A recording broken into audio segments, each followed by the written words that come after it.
Hi, good afternoon everybody. I would like to introduce you to Liz Watson. Liz and I met at the studios actually in Stepping Stones, based in the southwest. I interviewed Liz about the banking fiasco, shadow banking. More and more people are having their homes, their property, their land removed, seemingly unlawfully, and we need to put a stop to it, but we need greater awareness. That's what this event is all about, getting this awareness out to the wider population. So without much further ado, I give you Liz Watson.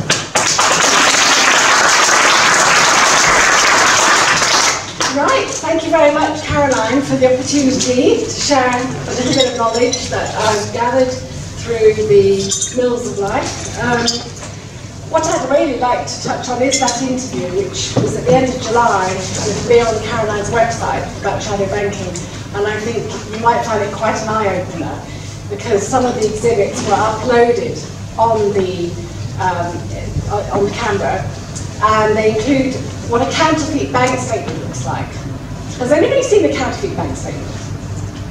Has anybody checked to see whether their bank account is actually on the bank's ledger, being audited? Because what I found out is that there's an unknown number of shadow accounts which stem from the corruption of British banking, and I believe 60% of transactions are now being done through shadow accounts.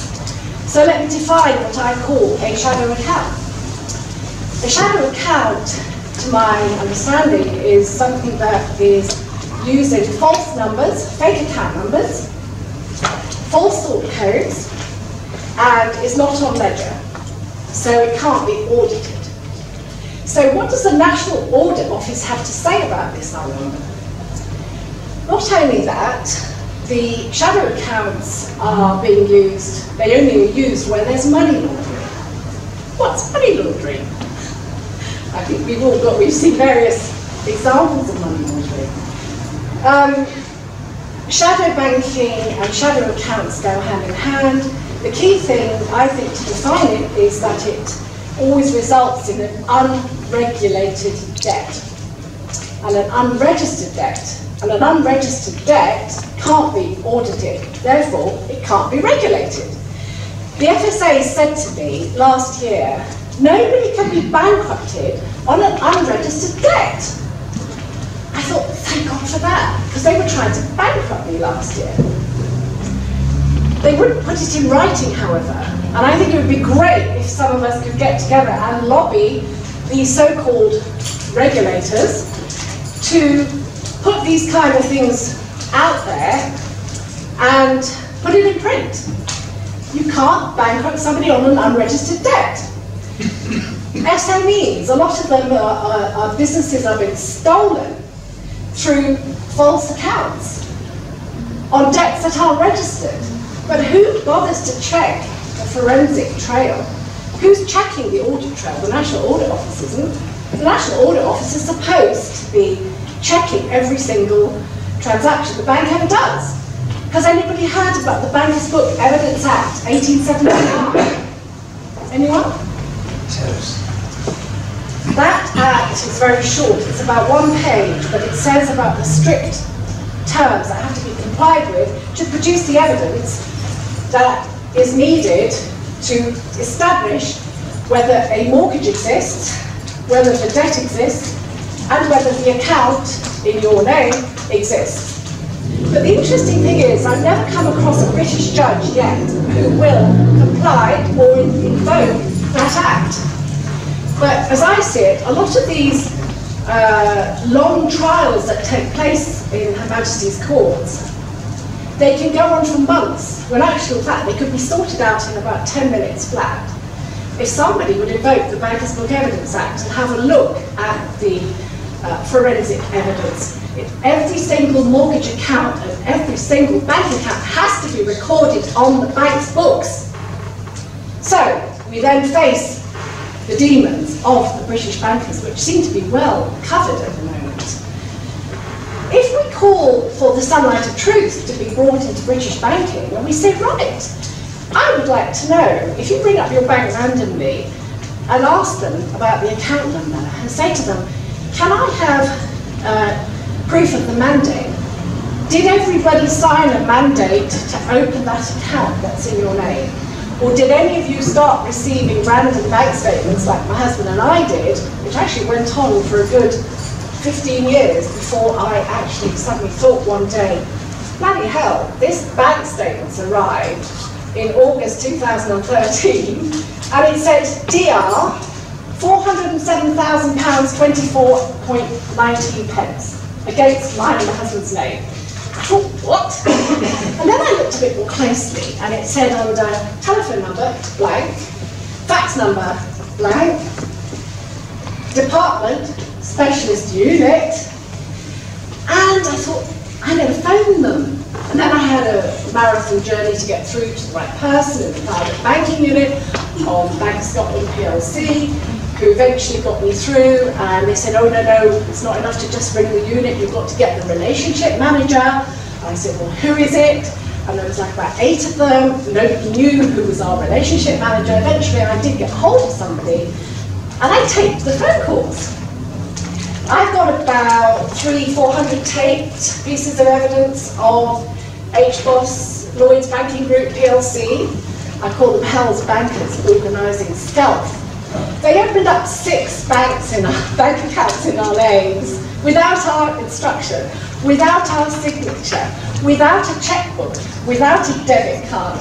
They were free to help themselves to monetary transactions against our names without our say-so. And we didn't even realise this was happening until I finally woke up in 2013 when we got this massive amount on the statement, and they admitted that they didn't have any record of it. I said, what? I've got a statement. What do you mean you've got a statement? I said, I have. It says Bank of Scotland at the top. Anyway, cut a long story short, I then get a phone call back from somebody in group operations called Tom Aston. I've been trying to find and track him down, but there seems to suddenly be, vaporised. Anyway, eventually Tom Aston rang me back. I had him on tape as well, and he said, oh, sorry, there's been a mistake. It's somebody else's debt. Belongs to Gavin and Eileen Stewart. And I burst out crying with relief. And I thought, thank God, this isn't our debt, it's somebody else's, they made a mistake. Oh, he said, I promise I'll put it all right. And I said, by the way, will you send me a holding email to, confirm? Yes.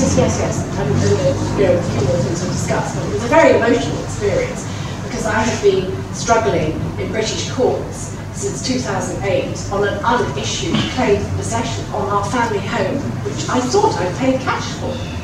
And I only discovered in 2016 that, in fact, my cash was stolen from Northern Rock, which was a building society that we all know about. And I eventually unravelled this horror story. Kafkaesque nightmare would be a very good description. And found out that a solicitor acting for the vendor of our house called David Ross Webb, Matthew Bournemouth, 194 Seabourn Road, please look him up. I'm amazed that he's still trading.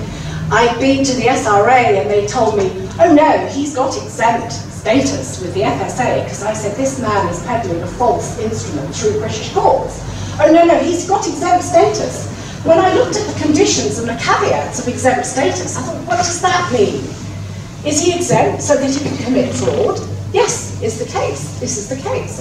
It turned out that he had basically, he contravened the conditions, which are that you can't conduct regulated transactions without having, in other words, it's for low-key legal work. But of course, suddenly this man is some kind of crook. Anyway, I then found out the company he was trading under wasn't even incorporated back in 1993 when this happened. Anyway, this is how it's all unfolded. And suddenly, all the doors to get redress are barricaded. So I'd like to just warn people that, who owns your house? I then went to Land Registry and I found they had this charge sitting, 2 charges sitting on our register. One in favour of Bank of Scotland, one in favour of Santander. I went to Santander and I said, I've never borrowed a penny from you. I don't have any mortgage contract with you. What is this? And I kept getting cut off or being left on the line for a very long time. And I quickly realised this is a cul-de-sac. I couldn't get anywhere. But interestingly, Mr. Horta Osorio, the CEO of Lloyds Banking Group, used to work at Santander. Isn't that interesting, ladies and gentlemen? I think he worked there for quite a long time. Or was he the CEO of Santander? Anyway, the links are all there. And there's something seriously rotten about British banking and about Hell's bankers organising stealth who've changed their name to Lloyds Bank. What I think is significant is that there was a secret bailout from the Bank of England in 2008, a few weeks before the crash of the share price, before the merger with HBOS and Lloyds Banking Group. And literally, as I recall, the share price plummeted from £4 a share to 40p a share, practically overnight. Well, I wonder why that was. What did the bank know before the merger? Well, they certainly knew about the shadow banking, and they certainly knew about all the fake accounts they created. They managed to quadruple their profits, on paper at least by 400%. And suddenly, Gordon Brown was lauding HBOS as being the best thing since sliced bread, and called James Crosby the mortgage czar. Does anybody remember that? Does anybody remember James Crosby being called the mortgage czar? Does anybody know that James Crosby, when I did a little bit of probing, actually had loads and loads of companies, and when I did a brief recce, including Crosby Homes, conflict of interest there, don't you think? He was CEO of HBOS. He was turning over £2 to £3 billion a month. I thought, bloody hell, this man is capitalised to run the bank. Why is he just the CEO? But the interesting problem we seem to have is that our banks aren't capitalised in England. Our banks all trace back to the Bank of International Settlements in Basel, Switzerland. I don't understand enough about it other than to say it seems to me there's one pot of money, and they have lots of different facades, a bit like the way the government's running the energy companies in England. They are controlling the flow of energy from the grid, and they've got lots of commercial companies who are setting up in commerce and making it, you know, we've got special offers, and then the following year it suddenly hikes up by 50% and so on. It's like, well, this is all corporations that we're up against. You know, even they've turned UK into a corporation. UK PLC, right? Yeah. I think we have a serious problem. We are the sovereigns. You know, we are the living man or woman. We are the living beings. A corporation is an artificial persona. We are the real persona. What you were saying earlier about 5G, I think is terrifying. I've heard that it causes hydra heads in births. It causes horrible things to happen to pregnant women. It's like, what's this about health and safety? Is anybody taking any notice about the fact we are living beings? We are trying to live on this earth. It's like that famous proverb, when the last tree is cut down and when the rivers have run dry, then only then will we wake up and realise we can't eat money. So I've had my little say about shadow banking. If you want to watch the interview with Caroline, please do. I think you'll find it very interesting. I have more to say on that, and I will do. But what's interesting is, going back to the conversation with Tom Aston, is that he, it was amazing. He never did send me what he promised. He never did put right the bank's mistake. Instead, Eversheds solicitors stepped on the scene because they had brought a fraudulent claim through the courts, which was had no court seal on it, had never been issued by the courts, and had no service. They'd never been served on us. And I didn't really even realise this properly until 2014. And Eversheds intercepted that process, and they found out there only was one person I told, like an excited Labrador puppy. I went to John Powell at Land Registry, who, by the way, is now claiming to be head of litigation for the whole of England and Wales for Land Registry. A bit of corruption there, I think. And I said to Mr. Powell, are you going to take the charge for Bank of Scotland off the register now? Because I've just found out it's a fake account. And he said, who told you that? In a very cold as ice way. By the way, I think I had that conversation on tape as well. And I thought, that's a bit odd. Shouldn't he be happy for me? Shouldn't he be glad that I finally run off the fact that this is a false charge on my property? But not a bit of it. It was left there until they had to resort to branding my husband and I bankrupt on the 2nd of October last year. It's a kind of mugging that goes on, a financial mugging. They surround you like wolves, and then they're trying to steal your estate and shut you down. This has been going on for 10 years in the courts, and the money was actually stolen from me 25 years ago, and I only discovered it in 2016. And ever since were tipped off by John Pownell, because I'm only putting 2 and 2 together and joining up the dots, who were then told, don't communicate with Elizabeth Watson, pass it back to Eversheds. So suddenly, ever since then, they did U-turns, and I spoke to lots of senior people in Bank of Scotland, Lloyd's banking group, and they all did U-turns, and suddenly they said, we're not allowed to talk to you, go to Eversheds, go to Eversheds, go to Eversheds. I went to Eversheds, I said, please can I have the note, please can I have the contract, please can I see the evidence, the forensic proof, when was this money transferred, show me so I can repay it. Not a bit of it, I got stonewalled, stonewalled. And this is what they're doing to lots and lots of people. And Eversheds, I then discovered the persecuted Timothy Pyle. He now works at Hamrose Bank. He left quite hurriedly when I said to him, do you want to go to prison?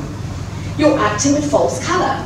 Section 135 of the County Courts Act, 1976, or is it 1984? 1984. It says if anyone purports to act with the authority of the court when they do not have such authority is committing a criminal offence liable for up to 7 years in prison. And he suddenly left the bank. And then another dude came on the scene called Richard Pitt. Cardiff. They all come out of Cardiff for some reason. I live nowhere near Cardiff. I'm in Dorset. But this is all part of the funny terrain that seems to be set up in an orchestrated manner to asset strip certain people who come under the radar screen as corrupt banksters, gangsters, I mean. Right, so I just want to share that with people because when I rang up, I didn't even realise there were 2 charges on our property until a long time after they were put there. When we bought our house, I was actually severely disabled, I was epileptic, I had cognitive problems. They gunned for me, they saw me coming, you know, they went for me. And the fact I had cash as a cash buyer, I then discovered that the cash had been stolen. I remember the incident on the 3rd of December 1993, a solicitor that we orally instructed who didn't give any letter of engagement.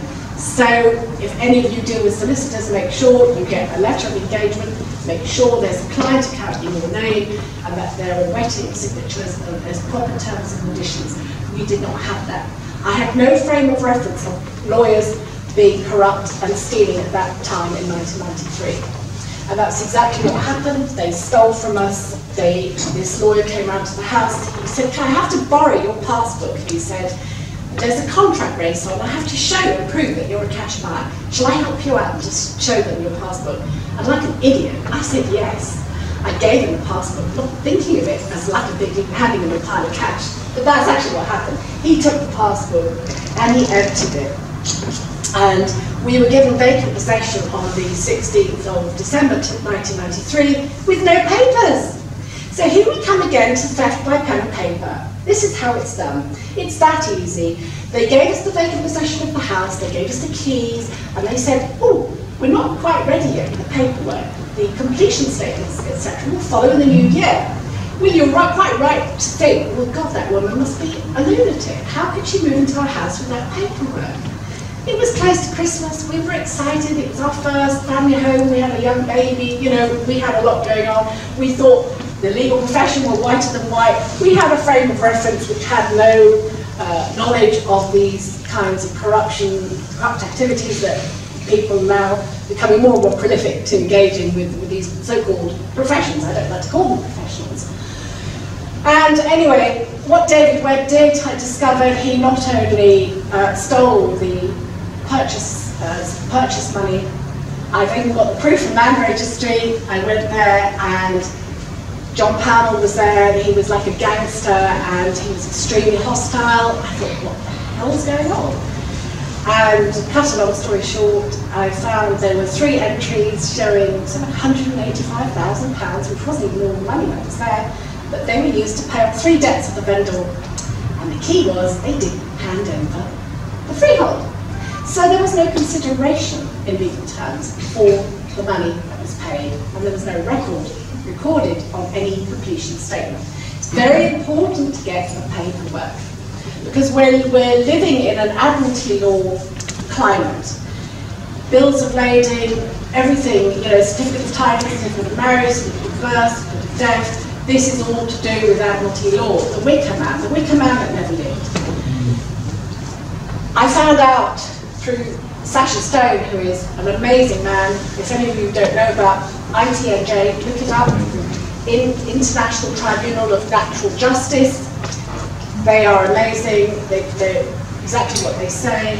They're working on a global level. They're combating corruption. They are fighting the systems that have been introduced to oppress us and put us down and suppress us and rob us. And it's all been done through the Wicker Man. Your power lays in your sovereignty, in claiming back self-realisation. Michael of Demetia, Great British Mortgage Swindle, I think the film's just being released at the moment. Remarkable. You can order it on Amazon. I heard they were selling out. It's fantastic. Forward orders. I've ordered mine. True life stories. It's happening all around us. People have been thrown out of their homes.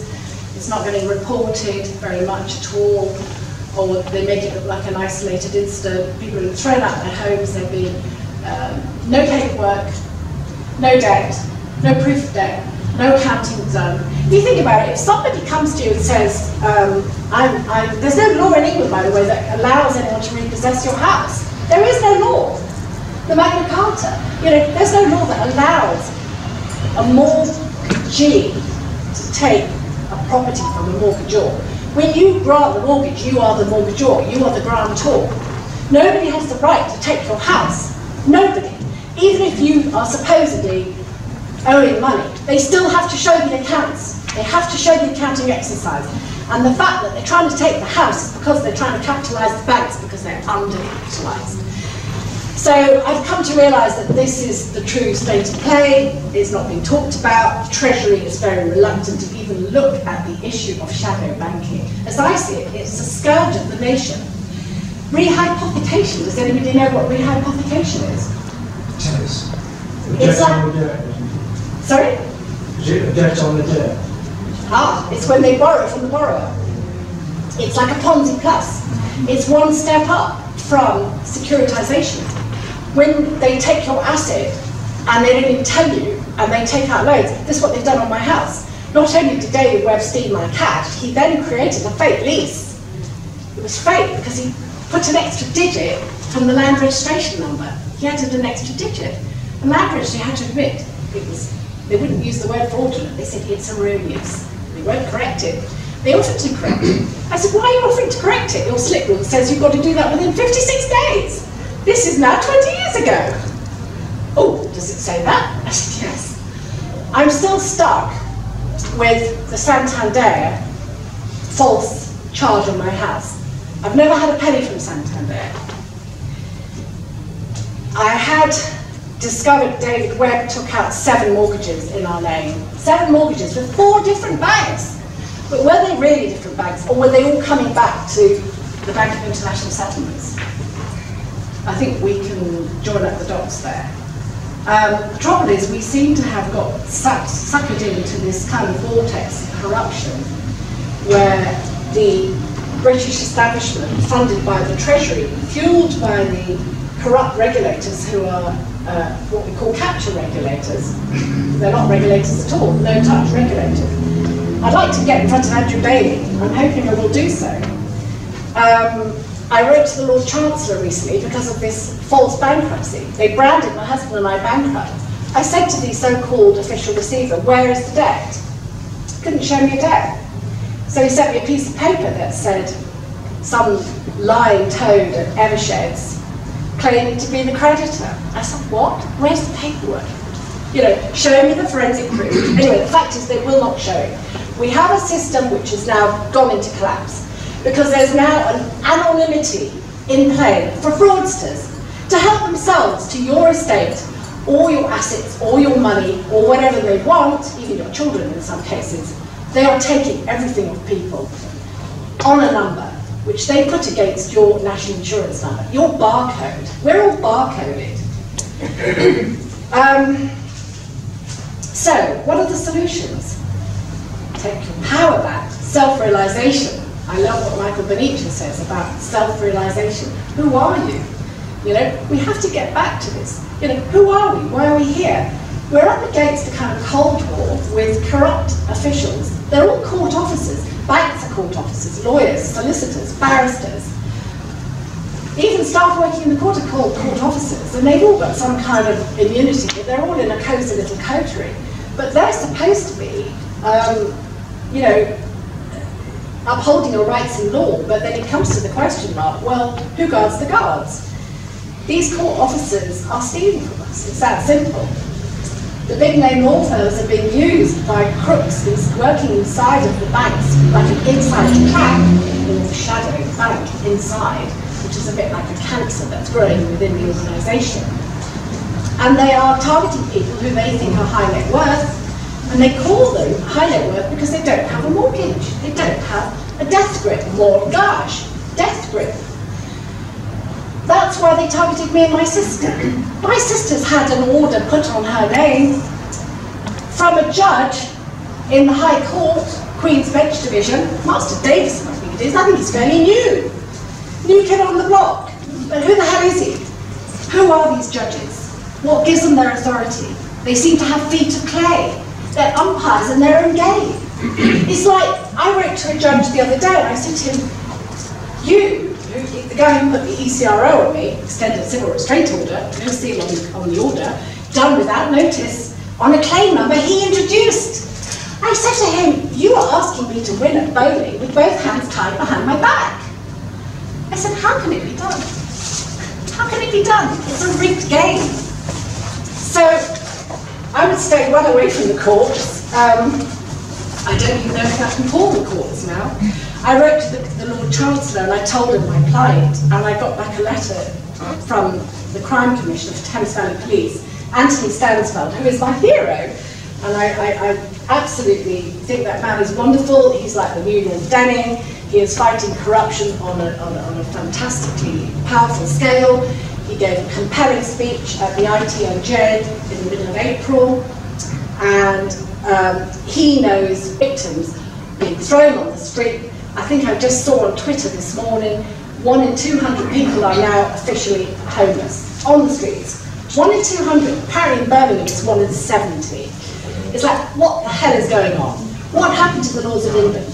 All this money that's being sent for foreign aid, charity begins at home. I would like to set up a sovereign property alliance where we protect our rights to property, which is our inalienable human right, and our rights to family life, and our rights to family and children. These are all being taken from us through these barcodes. I've written some satirical poetry, and I was inspired by Michael Benicia. If anybody would like, I can share a couple of them with you, as it's topical with the film being released, The Great British Mortgage Swindle, in the last couple of weeks. Would anybody like me to read a couple of my poems? So it was uncle. You've heard them, haven't you, John? We both read each other some of our poems a few months ago. Has anybody got any questions that they might like to try me on?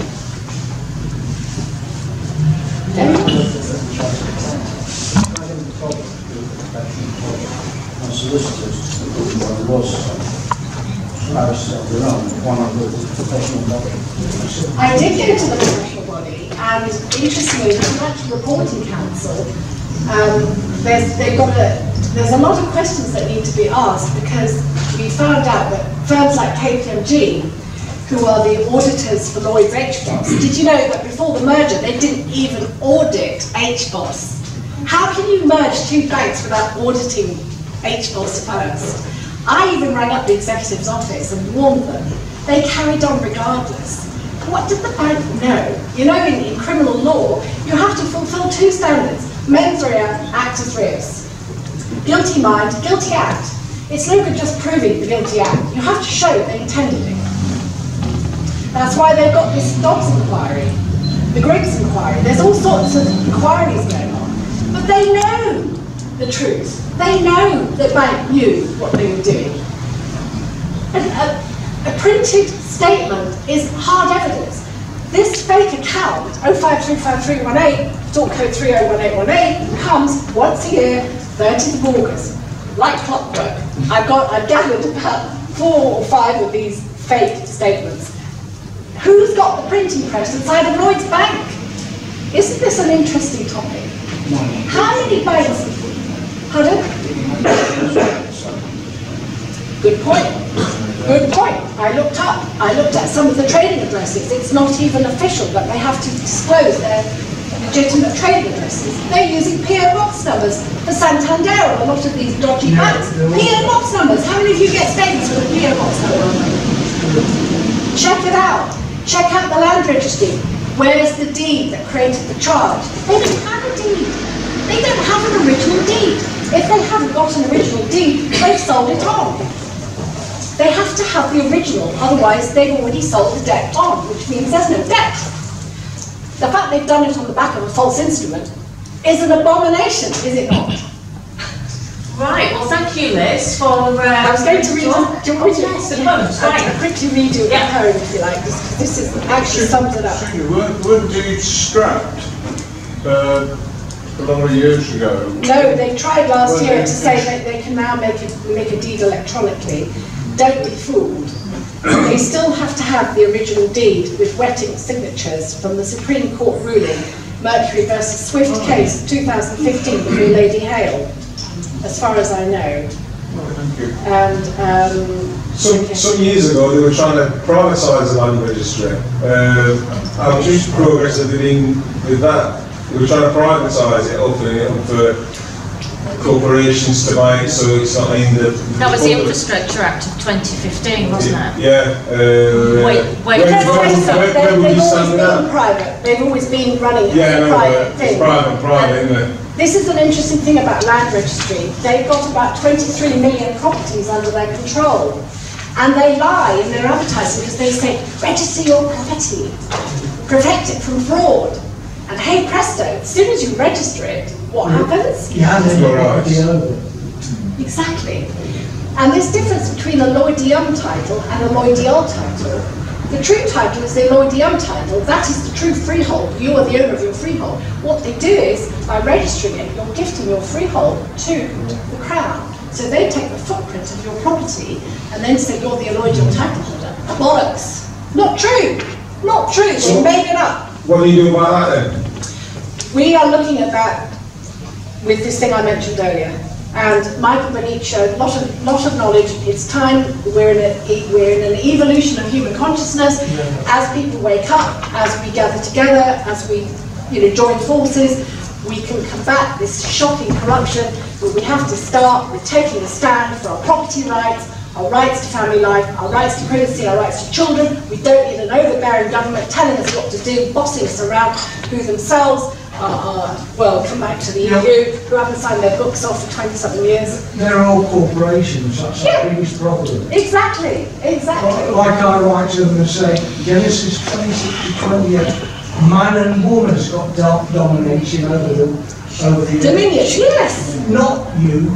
Exactly, exactly. Because the governments are elected with the consent of the governed. We, the governed. Who's governing us? We've got tyranny now in government. We've got a cabinet where practically 7 or 8 of them are blooming bankers. They've worked at the World Bank or the Bank of England, or one of them was the CEO of Santander, and so on. And it's a bit worrying because when you look at what the banks are doing, this isn't looking too good. Well, look at Macron in France. Well, the other thing I'd like to say is Anthony Stansfield makes a very valid point that we need more funding to go into fighting fraud and corruption. And at the moment, more than £200 billion a year are being squirreled out of the UK economy. And less than 0.25% is being spent in protecting, stopping fraud. Nobody cares. It's almost like it's working according to plan. It's like, what the hell is this? They're spending money on the most ridiculous things, but we, the people, need to squeak up and say, we want money spending, we want our police, we want fraud units set up within the police force, we want them funded. We don't need the likes of actionless fraud, whose conviction rate is about 2% or something shocking. Actionless fraud are a waste of time, these quangos. Even the Serious Fraud Office, the corruption there. I found out that Robert Wardle, who was in charge of the fraud office at the time, $250 million vaporised through shadow accounts set up by the head auditor of HBOS back in 2001. Suddenly HBOS got this amazing protection. Mackay scuttled off and managed to create 2 fall guys, 2 patsies to take the rap, and they're still in jail now. Wrong people went to jail. So Angela, have you got a question before we wrap up with the poems? Well, I just keep saying, it keeps coming back to the Common law. Yeah, it does. We can make a stand, we can cut the government's money supply, they're finished.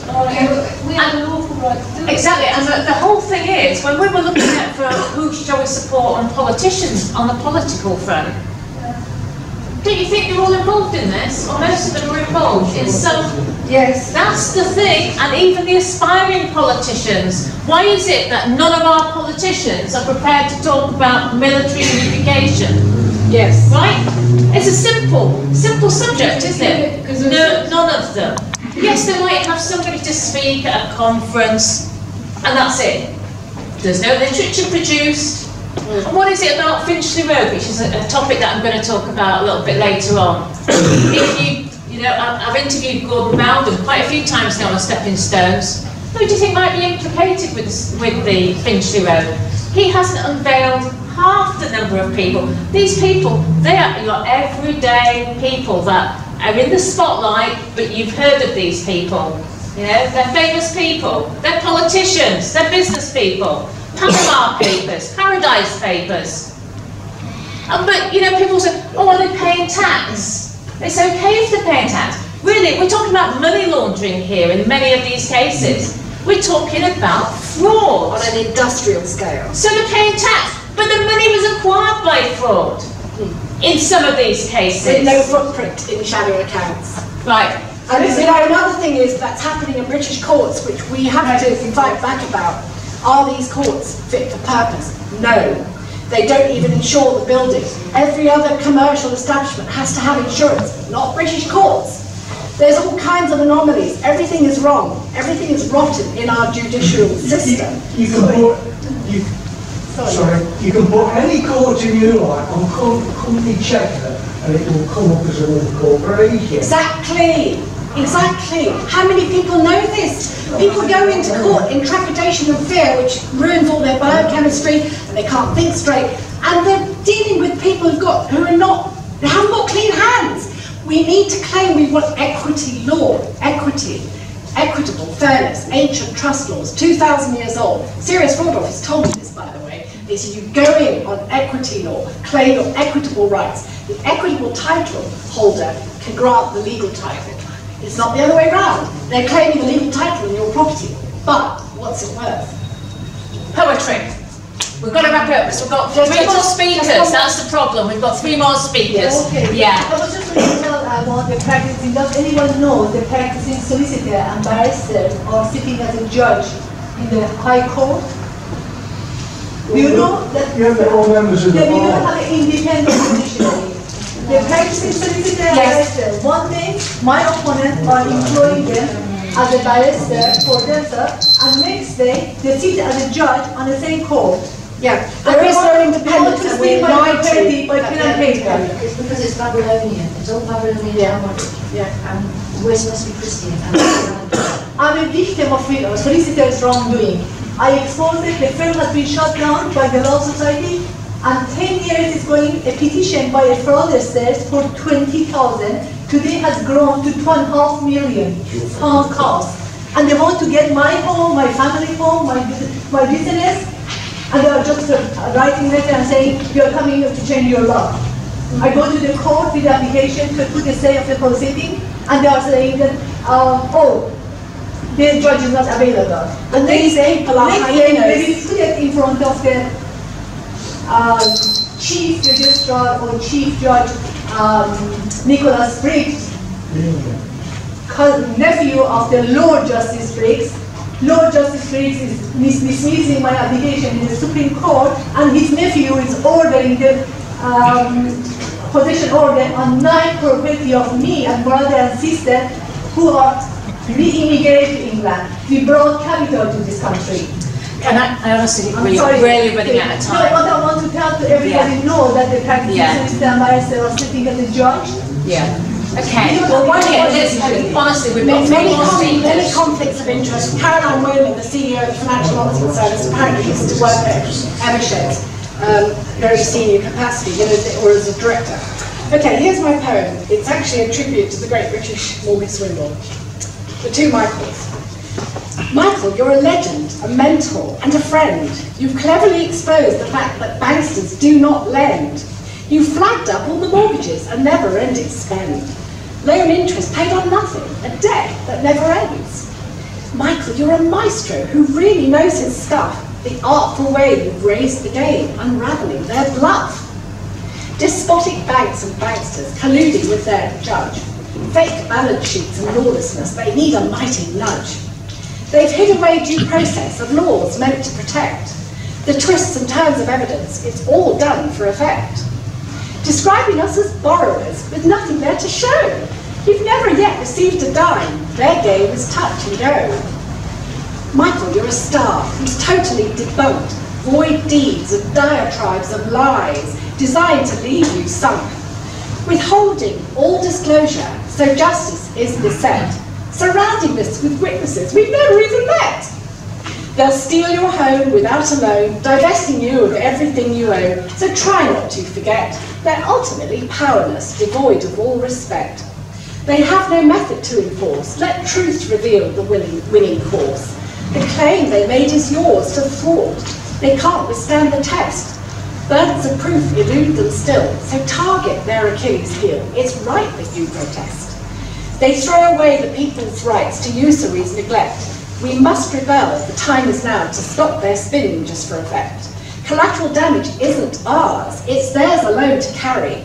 For banking games are burdensome, they have good cause to worry. Committing acts of genocide, no moral compass, nowhere to hide. With biased court staff on their side, depraved corruption, where's their pride? Oh, what mendacious webs they weave when setting out just to deceive, perverting all that's good and true. They stand apart from me and you. Their game they're playing isn't real, disguising that they're trying to steal our homes, our children, assets too. They've turned our courts into a zoo. While everyone is wanting more, we boot out thieves sat at our doors and passengers who ride the wave, divesting assets that we've saved. Immoral acts invite us back. Who has the right to challenge that? Wearing their wigs and camouflage, trading their legal arbitrage, an old boys network that is entrenched in comradeship with all its stench. They break the rules from their own bench. But don't despair, for good folk care, and will deliver you your share of justice and full restitution taken from our Constitution. Foul play will simply fade away, abhorrent acts they will not stay. Michael, you're a hero whose work is helping many. You finally unlocked the fact that banks don't lend a penny. You've paved the way to understand the art of war in banking crimes, a travesty we all deplore. Illusory debts that we abhor, that hoover up all that you own, so do not let them. Throw them down. Divest them of the stolen crown. For all along, the mortgagee has got no rights to take or deal the asset from the mortgagor. That isn't real. No law supports intent to steal. The facts have merely been reversed to dupe you. And in fact, what's worse is that the courts are being misused to launder money from those accused of being debtors. But that's untrue. No lawlessness can misconstrue. What's yours is yours, belongs to you. The bank, it must retreat from you. They're brokering illusions, they're taking us as fools. The perjury and forgery, disobeying their own rules. There's inequality of arms and dangerous games and cowardice. No wonder every court user bemoans all that's amiss. The judge is bought and paid for by the rude autocracy, removing our illusions about UK's democracy. Chicanery and cheating too, amoral acts they hide from view. Those private sessions in shadow courts, disguised as hearings with no fact find, they burden you with compound torts by twisting rules they seek to bind. The voice of truth they are afraid, they drown in falsehoods that they made. Without due process, no claim defined, they can't compete with awakened minds. When all is said and done, we know dismantled lies have nowhere to go. We throw off lies that try to bind, we stand in truth, we change our minds. Our sovereignty, it is intact, we throw the Trojans off our backs. Releasing their iniquities, we step into what makes us free. Arise like lions from the slumber, in invanquishable number, their earthly chains collapse like dew. For we are many, they are few. Do not forget we are the best. Do not forget we are the best. We free all those who are oppressed. Court officers who don't pass the test, who've lost their way, forgot their oath. We never have to bow to those who peddle falsities and who trade your sovereignty with lies they made. The time is now to join up hands to claim what's ours in these our lands. The shockumentary film that now exposes all that binds us is unreal, which must rescind. It's time for oneness. Usher in the real deal. We all know right from wrong, so let your heart break into song. Exposing every mortgage swindle, watch carefully how the soul rekindles and rebuilds your life while you take stock. A house 4 square sits on a rock of honesty and wholeness, restoral and renewal, self-realization across the nation, release confusion, defeat delusions, lawful rebellion, dispels illusions, takes back our rights, revokes our plight, time to transcend the long dark night, soaring to freedom in full flight, as mindfulness restores our might. We who have come so far, remember who you are. The truth prevails, it never fails. Just watch how soul rekindles, mortgage swindles.